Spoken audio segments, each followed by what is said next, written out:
Hello, my friends, and welcome back. Thank you very much for being with me again today. I hope I will not be called names, even though I don't give up, for asking questions and pointing the obvious, or not the obvious, reality. Like, for instance, this is eyeglasses. Okay? Okay. Right? That was the obvious. This is an envelope. Okay? Okay. I hope you will not call me names because the envelope is white, for instance. Okay? Which it is a fact. It's white. Alright, now that we got that covered, let's go to this article. This article comes from Ukrinform, and it's going to show us two presidents of two countries, Ukraine and Romania. I might say two weasel countries, but hey, I already said it. And we have the presidents of these countries meeting in Moldova. But I will point the obvious. One president of Ukraine is Jewish. The other president of Romania is German. Why?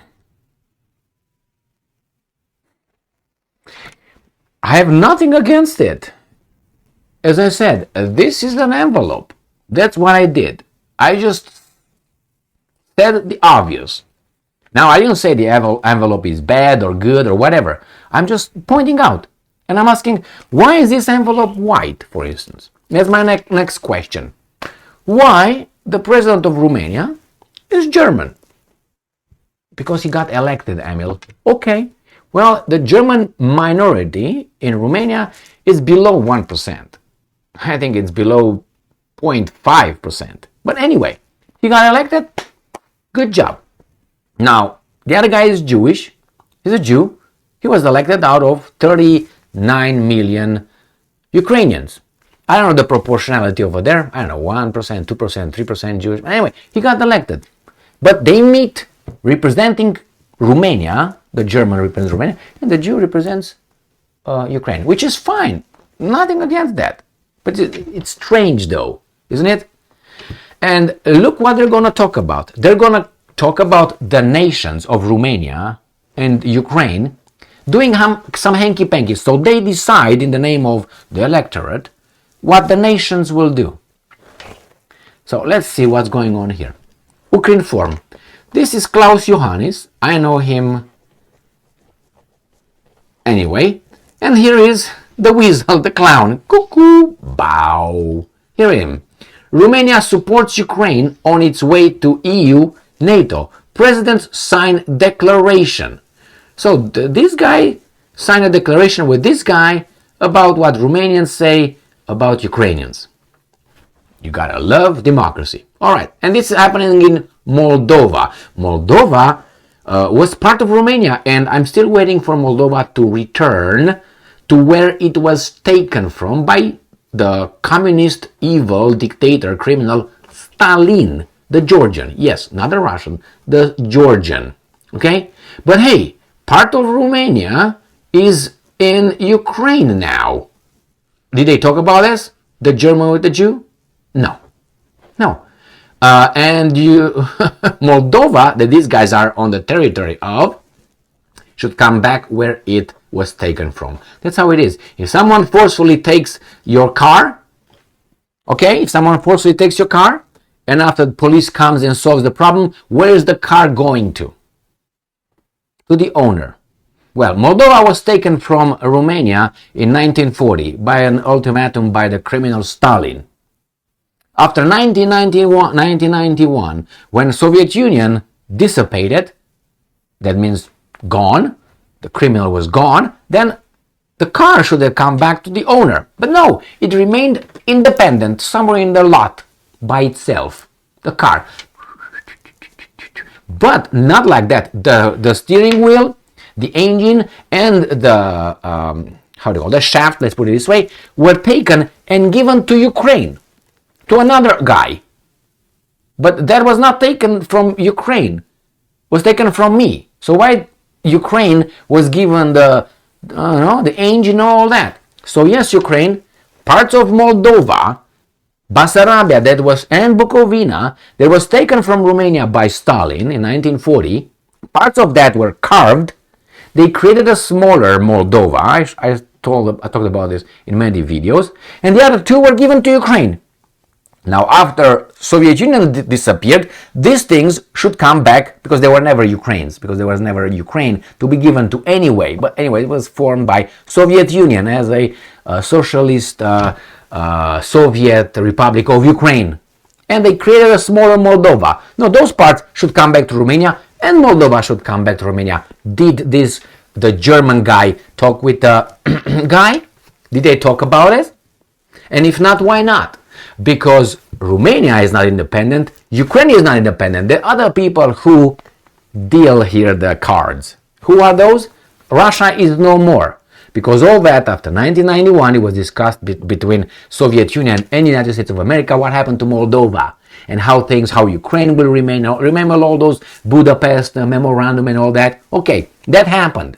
Between the guys, they decided that Romania should not have Moldova back. And those provinces that were given to Ukraine by Stalin should not come back to Romania. Why? Well, that's why we love very much the West, some of us. You say, hey, Emil, why are you in the West? Well, maybe to make it better. How about that one?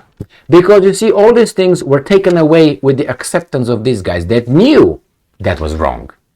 So let's go back to these wizards and see what they decided for the Romanians and for the Ukrainians. In Moldova, President Volodymyr Zelensky discussed with the President of Romania, Klaus Iohannis, the need to increase sanctions pressure on Russia, bring the aggressor to justice, and support Ukraine on its way to EU and NATO. Now, you know that if this clown and this guy who's on someone else's payroll, Romanian payroll, my bad. If these guys were just left by themselves to face Russia, in 2 weeks they will be gone without the US and the rest of the gang. You know that. But they discussed increased sanctions, pressure on Russia. They put pressure on Russia, these guys. Jesus Christ. That's a comedy, my friends. In particular, Zelensky thanked the Romanian people for their solidarity. No, give us parts of our territories that you now have under your jurisdiction. And then we're going to thank you back with Ukraine, and separately thank Iohannis for his personal contribution to supporting our country and strengthening its defense capabilities. Okay. He noted the importance of Romania providing temporary asylum to Ukrainian citizens. I'm very good for that. Very much for that, who were forced to flee their homes as a result of the aggressive war unleashed unprovoked by Russia. I added that because I'm trying to score some brownie points right now with YouTube. The two leaders, they lead, discussed further steps in Romania's assistance to Ukraine, money, to counter Russia's invasion, including strengthening international sanctions policy and bringing Russia to justice for war crimes committed on the territory of our country. All right, because Ukraine or the Ukrainian armies never committed any war crimes, we're told. The talks stressed the importance of increasing support for Ukraine on its path to EU and NATO. According to the presidential administration, the signing of a declaration of support of Ukraine's Euro-Atlantic integration by the heads of state was evidence of their clear position on the part of Romania. The signing of this document is an important step on the eve of July NATO summit in Vilnius, Zelensky emphasized. Now, let me tell you this, my friends. When Romania had to wanted to become a member of the club where they want to be the vassals of, which is European Union and NATO, when they got there, they had to have the countries around, the neighbors, sign, all kind of agreements that they do not have any territorial demands from that country. So Romania said, okay, man, we don't have any territorial demands from Ukraine. So that means we give up Basarabia, Moldova, whatever we want to call it, Bukovina, we don't want them. So they gave them that. They did the same thing with Poland, Jesus Christ, Bulgaria. They did everything with the same thing with Yugoslavia, or whatever it was then, and then with Hungary. And they did all that. And they had to give and take. Therefore, they were admitted. Why? They want to make sure that Romania will not drag them in a war with the neighbor states. So Ukraine should do the same thing. But hey, they're neighboring Russia. So that's why they can't do that. Because they cannot get the Russians say, yes, we won't have any territorial demands. You're good, man. You're good. Here is my recommendation. Go and give it to NATO and European Union. But, as I said many times before, rules here are made to be broken, unfortunately, for some, if the boss wants. Maybe in your office you realize that sometimes there are some policies, but if the boss says the policy is, it happened to me. So I know that very well. I think it happened to you as well. So you know that when the boss wants, all that policy and blah, blah, blah is gone. So the same would be here. They're probably going to exclude, if we get that point, Russia from signing agreements with Ukraine, and they will be still at war. If this war ends in a way that Russia, whatever, in between. So I'm just pointing out this understanding between these two guys that come from their nations and they are fighting for the nation's interests and they know what they're doing and they thank one another for doing what they do best, which is listening to the orders coming from the same guy. Yeah, not that one. Because he needs to be, okay, now you go to bed, Biden. Now you're gonna sit down. Now here's the food for you. Open your mouth, god damn it. Clean my nose. Okay, let him breathe now.